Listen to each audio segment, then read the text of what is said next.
Hi, I'm John Messina. I'm the host of Hey Coach, and today we have two special guests. We have the new football coach from St. Lucie West Centennial, Jamar Chaney, and we have Josh Watkins, who's the offensive coordinator. Welcome, fellas. Thank you for having us. Okay, and I feel very, very good about you getting the job. Had a long talk with Coach Parker, and keep it in the family. Coach O'Neill's the father, Coach Parker's the brother, and you're the son, and welcome. And I know you're going to do a great job. Pretty excited about the job, huh? Oh, yes. I mean, to come back to the school you played for, was a standout player and had a lot of success, and get back there and try to, build things back up and bring that success back on the football field at Centennial. And you will. You definitely will, know. And Josh, a little bit about your background. Well, I'm a Fort Pierce guy. I grew up here in St. Lucie County. Okay. Played baseball through high school, and then... You played for Coach Dixon? No, I didn't. I went to Westwood. You went to Westwood? Yeah. How long ago was that? 96 to 2000 I was there. Okay. Played a year at Indian River, Okay. and then went down to Northwood University in Palm Beach. Okay. Graduated from there. Good. Jamar, a little bit about your background. A lot of people know you went to Mississippi State, And Yeah, I went to Mississippi State, played there for 4 years. Okay. Was blessed to get drafted by the Philadelphia Eagles. Okay. Played there for 3 years. Played for Atlanta, played for the Broncos, and my last team was the Oakland Raiders. Got to play with Khalil Mack his rookie year. And after that, just got into coaching. I always knew I wanted to coach, whether I would have made it to the NFL or not. So got into it, came back home, helped with Coach Parker a little bit, volunteer, and he gave me the opportunity to coach the defense last year. And blessed enough to get the opportunity to be the head coach this year. Right. Now, who was your head coach when you were at Mississippi State? Sylvester Kroom for most of my years, and my last year was Dan Mullen, who is the head coach now. He's their head coach now, and then you learned a lot from them. Oh, yeah. Definitely, most definitely. And then when you went to the Eagles, it was, who was it? It was Andy Reid. Andy Reid was there, and I know you learned a lot from Andy there. Yeah, learned a lot from him. I mean, got the chance to play for Chip Kelly for a little as well. Yeah. I can't remember who was the coach for the Falcons. Mike Smith. Yes. He's not there no more. Broncos, it was John Fox was at Chicago. Right.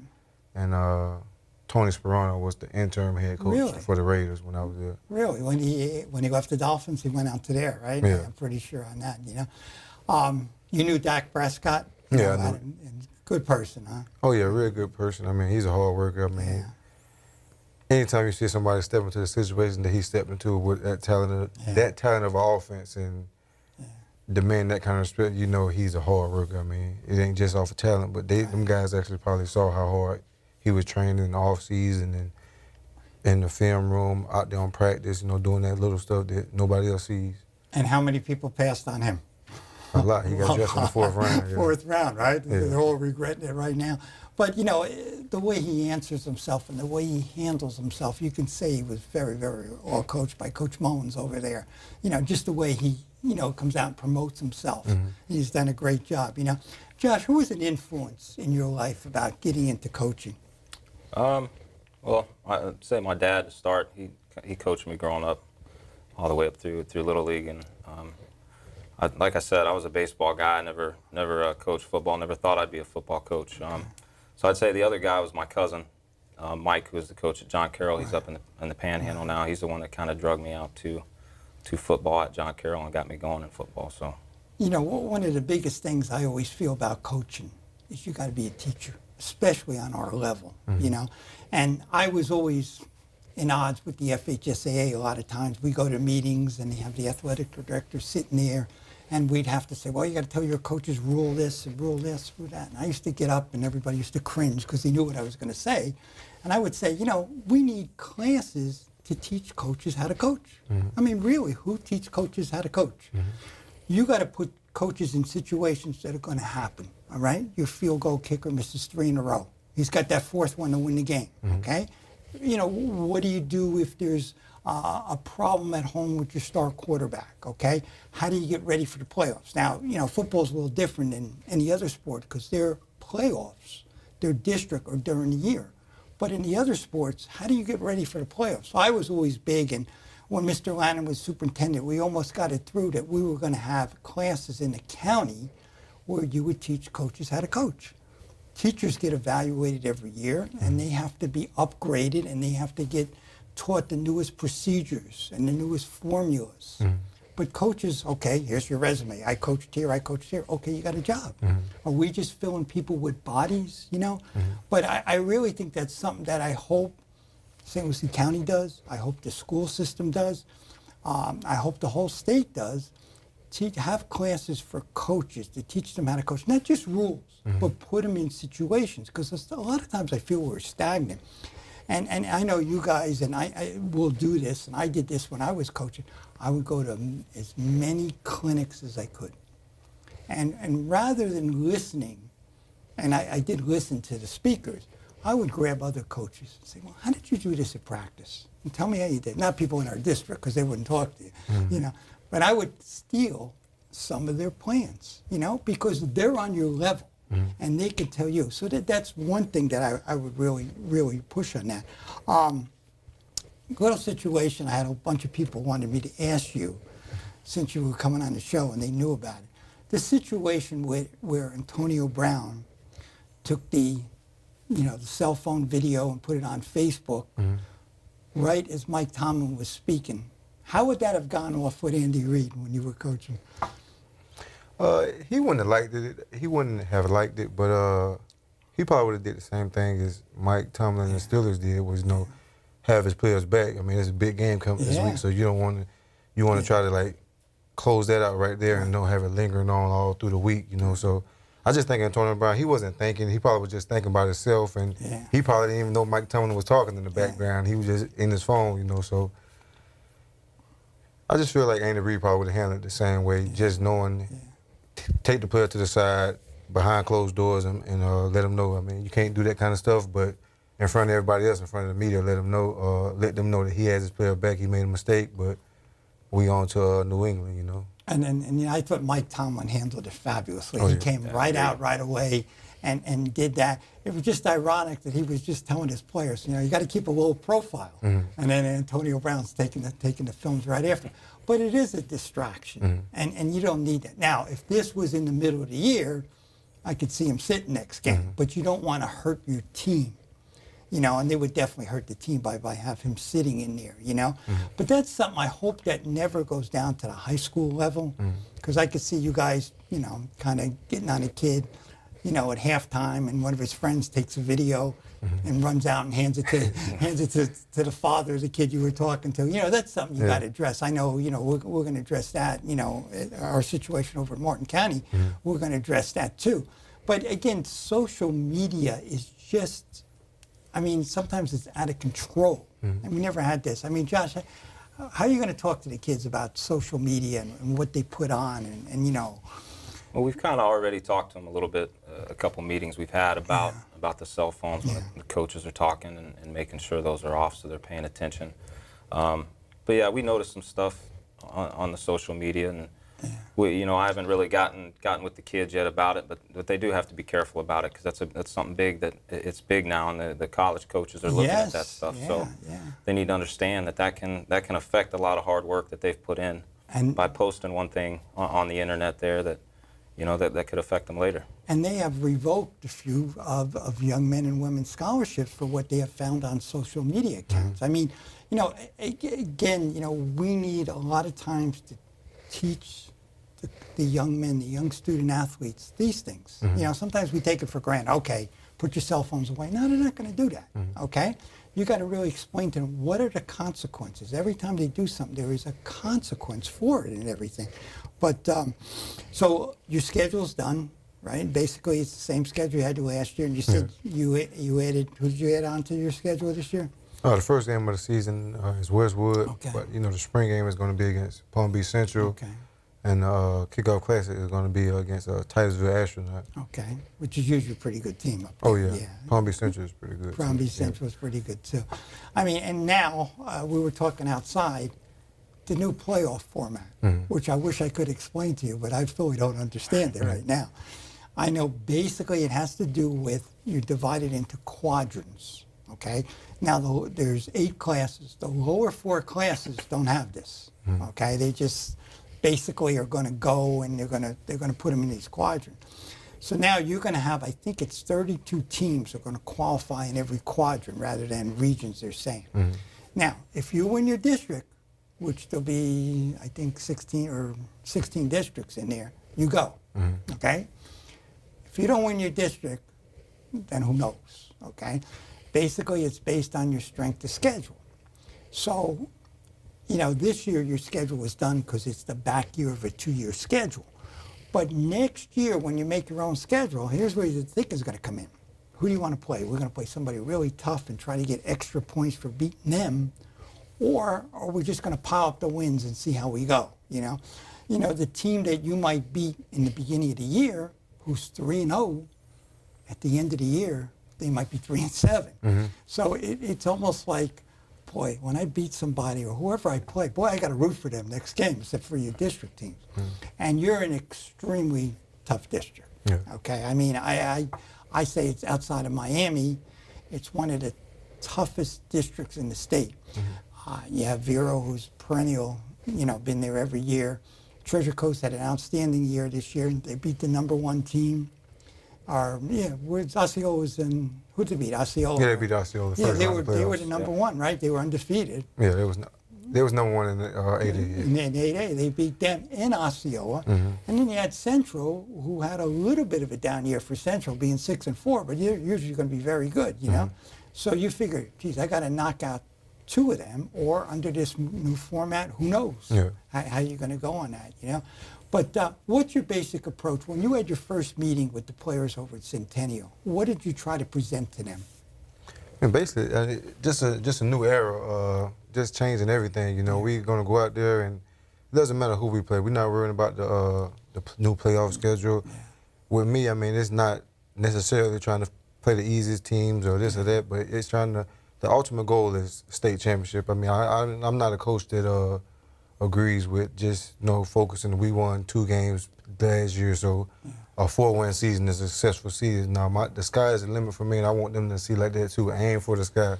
I mean, you aim for perfection, you might hit great, you know. So let's try to aim the highest we can aim, and that's the state championship. That's district championship the first year, you know. So I want them to have that mindset and believe that they can achieve that this whole offseason while we're training, while everybody's probably going to put us to finish 4th in the district. Keep that in their mind and let that motivate them, you know, to get ready for the season. Josh? Yeah, I agree. Same thing. We can't worry about the playoff system, the rules of that. That's going to be set. We just got to go out and try to win the games we're playing, get better every day, and like Coach said, we're not looking at this as a rebuilding season. We got a lot of talent at Centennial, and we're looking to go out and win this year. You know, one of the things that I was talking, I have a radio show on Tuesday nights, and I had, Fred Alameda, who's our guidance counselor. Fred was on with me, and we were talking basketball. And one of the things we brought up, the Connecticut women's basketball team, they have won 92 in a row. They have won 139 out of 140. That just doesn't happen, okay? Now, granted, you could have all the talent in the world, but to do something like that. And I was telling everybody on the air, one of the things I would love to do is just be with them for a whole week and watch them practice. Because if you ever watch them on TV, they play so hard, no matter if they're playing Notre Dame or if they're playing somebody who has 5 wins. And that is the sign of a team. And in basketball, and we can put this into football terms in a second, those kids or those young ladies are just as happy making an assist or making a steal on defense as they are as hitting a 3-pointer. And again, that's breeded in them, And they had Coach Ariema in the locker room after one of the games, and he was talking about the streak, and he says to the girls, he says, I made the toughest schedule possible in the beginning of the year. You know why? I hoped you were going to lose to get this off your back. But now that you're winning, the streak doesn't have to end with you guys, and it's just they got to buy into your system. And one of the things that I think you guys got to do is develop a leader, okay? You're going to be a leader just based upon your reputation. You're going to be a leader just showing them what you know about football. But in order for you to win, in order for you to take that next step, you got to develop some of your players to be leaders, okay? And it's just like, I always felt when I was coaching, I don't want somebody to say, I'm the leader. I want them to show me you're the leader. Right. And not just show me, show the other players that you're the leader and how they're going to do it by working the hardest, okay? When you're done practicing, who's going to, stay afterward? Who's going to come in extra? Who's going to pick up somebody when they make a mistake, Your wide receiver drops a pass. Instead of everybody blaming him, your quarterback's going to say, hey, I'm going to throw it right there next time, and you're going to catch it. Those are leaders on the field. Some of the ideas, what do you think about developing a leader? Like you said, it's just basically, guys that can do the right thing off the field and on the field, And it's tough to find sometimes, but on our team, it's a couple guys that can do that. I mean, they was leaders last year, and hopefully they can continue to do that and build, that kind of, how you say it, program that you want to have built. I mean, I know Nick Saban, he said a story one time about Julio Jones. He was just standing on the side. The players didn't know he was, I guess, right there. He probably knew, but didn't think he was listening. But Julio Jones, I mean, saw a young guy do something. He said, nah, we don't do that like that at Alabama. And that's a leader. I mean, he don't think nobody's watching, but he's making sure the young guys are staying in line to the standard which they have set. And I think that's the same thing with Connecticut. You was talking about how they win, and Alabama. I mean, I hear those coaches talking. They don't play their opponent. They just play their standard of basketball or their standard of football. That's right. No matter who they play, whether they playing the number 2 team or they playing the number 99 team. I mean, they have a standard, and they're going to play to that standard. And one of the things that I always kind of used when I was a coach, we might get beat, but we're not going to lose the game. And to me, there's a big difference. Beaten, you could play well. Like, let's look at the national championship game. Alabama did not get beat. And Alabama did not lose that game. Clemson beat them. That's different. They came right down at the end. After Alabama went and scored, what did Clemson do? Come right down and score. That's somebody beating you. When you lose a game, it's your fault. So that's trying to, that's something you got to ingrain into people. Talking about Nick Saban, I remember about 4 or 5 years ago when he came down to Centennial and talked to Jannard Boswick, and Coach Parker and I had him in the office. Boy, he is different in person. He was the most pleasant person. And all I remember was Jannard was sitting in the corner. Bobby Williams, the assistant coach, longtime assistant coach, was sitting there. And Coach Parker and Coach Saban are doing plays. And Jannard's just sitting there the whole time. But Coach Saban, we were asking him about his practices. So he invited Coach Parker and Jannard down when they were playing Notre Dame in the Orange Bowl. And Ron said, it's the most amazing thing. He never raises his voice. I know you see him on TV walking around with the hat on. That's unusual. Ron says everything is boom, boom, boom. Everybody knows what they're doing. They run. And hour and a half, they're done. They don't push the people, but you're there. And each practice, like you said, Josh, you want to get better and better, okay? And one of the things is, I always put on a team, if you lose the game, how are you going to react? Okay, that's something. How are you going to address something with a tough loss with the kids? I think you got to just go in and look at the positives. Try to be positive, especially with this generation of kids. Find the positives. Look at the mistakes, the stuff that we got to get fixed, and try to fix that. But you got to move on and be positive with these kids. And I'm not a big proponent, and you know me as an athletic director. After you lose a game, you don't need to talk to them for 45 minutes. Our good friend Coach Kelly used to say, get on a bus and tell them what on the bus on the way home, because they're going to tune you out after a game, okay? And a lot of times in the later years when I was coaching, I says, geez, I'm talking to the kids after a loss. Who am I making feel better? Is it me or is it them? And I said, it was me. I said, they're tuning you out. Just go over a few things, make sure everybody's healthy, and then the next day go over things. Draw up your practice plan, I always felt that when you make practice plans, they got to be very adjustable, because you don't know what you're going to accomplish each day. But you got to set those goals and try to get to those goals each day. And you might not get to step 2 after 1 or 2 days. But before you get to step 2, you got to make sure step 1 is done on that. A big thing about any level in football now is the safety issues. I mean, Bo Jackson came out last week, and I was kind of shocked. Now, I had the fortune of meeting him when he played for the White Sox, and I had coached Alex Fernandez, and I met him up there, and wonderful person. And he said, now this is like your all-time superhero, saying, I would never play pro football. I would never play football again if I knew what the results were. Okay, and then Mark Gastineau, I don't know if you guys read that in the paper, great defensive end for the Jets. He has the CTE, he has dementia, and you hear that coming out. What precautions or what extra steps do you think you'll do as a coach for safety issues? Well, just making sure practice is safe, making sure they know how to tackle, making sure they know how to block, making sure they know how to do just the fundamentals of things the correct way. But to me, being a football player, football is always going to be tough. I mean, it's not going to be like a soft sport, so I played probably for, at least 18 years of my life. And if I can do it all over again, I'll do it all over again.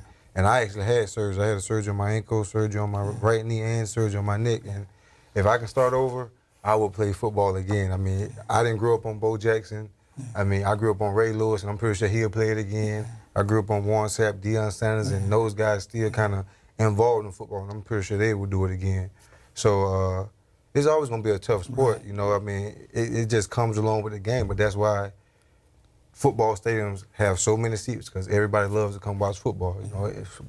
You see college stadiums have over 100,000 people. That's amazing. Every single weekend coming in. Yeah. You got 100,000 guys, 100,000 people coming to see a spring football game against the teams just scrimmage against each other, So America loves football. I don't think it's going nowhere. How do you feel about the kids hitting so early, like in Pop Warner football, Josh? Do you feel they should be hitting that much? Yeah, I think it's okay as long as, like Coach said, you're teaching them the proper way to do it. Like you said with the coaching and the classes and stuff, if you get those youth leagues where you're teaching the coaches how to do all that stuff, and you don't just have a dad out there that played before. So as long as you're teaching it the right way and they're using the proper technique and form, then it's okay, in my opinion. See, that's so since Bo Jackson played it, it has developed a whole lot, and they played in that super tough era, but I mean, you see I don't see so many tackling videos. Every tackling video now, you don't even use, even with the head up, you don't even use your helmet no more. It's all shoulder tackles, trying to keep it safe. The penalties that you get kicked out of a game in college now if you hit somebody, the wrong way. Or somebody that's not moving, that's not in the play. But I think you made a great point. I know we talked last year that the Seattle Seahawks made a video about Pete Carroll, the proper way of tackling and everything. But that's going back to what we said before about teaching coaches how to do it. This is different era, as when Bo Jackson played. But it's a different era in every sport. Baseball, every other pitcher's getting an arm injury. And people are saying, what's the reason? They're throwing so many pitches. I don't think that's the reason. I think they're just playing one sport. And I'll be very, very big on that. I know, even though I was a baseball coach all these years, I wanted my players to play as many different sports as possible, so you're not using those same muscles over and over again. And in soccer, another big thing is with soccer, I was talking with some of the ADs last night, doing headers. Okay, that's how many times you're going to hit the ball with that soccer ball is not that soft, and you're going to hit that over and over again, and it's just that we need classes, and I don't know who's going to set that up, I don't know who's going to do it, but you need not something. I'm going to go in a class for 45 minutes. You need a whole day in service, everybody throughout the state. These are safety rules. These are other rules. How do you deal with parents, which is going to be a new thing for you guys. God bless you guys on that one. But, and there's going to be so many different things. I mean, and you got to educate the parents. 99% of parents out there are absolutely positively wonderful, and they want to learn. But sometimes they hear things that are not right. Well, Coach, you're running 3.5-hour practice. Well, no, I'm not. You didn't see the breaks we had in here. Now you have, am I not mistaken, you have the mandated water breaks now, right? And you have to keep a record of all that. So, those things, I think, it's almost like I felt the coaches should have, classes that they should go to be taught by other coaches, all right? If you go to, if you go to a class, you don't want to be taught by somebody that never played your sport, right? You're not going to have that respect for them. And then not just educating your players, but educating the parents of those players who want to learn, you know? But again, you're looking forward to the season. I can see first game you're going to be super excited and everything, you know? Oh, yeah. Yeah. Yeah, we can't wait. I mean, the players can't wait, the coaches can't wait. Yeah. I mean, we need that time, though. I mean, it's early now, so we'll be ready by the time the spring game comes and by the time the kickoff classic comes. And they moved, if I'm not mistaken, they moved spring practice to the last week of April. Yeah. Is that correct? And the reason they did that is because everybody's graduating on the 15th of May now. So you really couldn't have. How many days do you get in the spring? I don't recall. I know it's like 4 weeks. It might be like 20 days, 20 days. 20 practices. Well, the game might practices. count as a practice, Yeah, I too. think it is. You get 20 days total. So. And counting the game. And again, Florida's one of the few states that has spring football.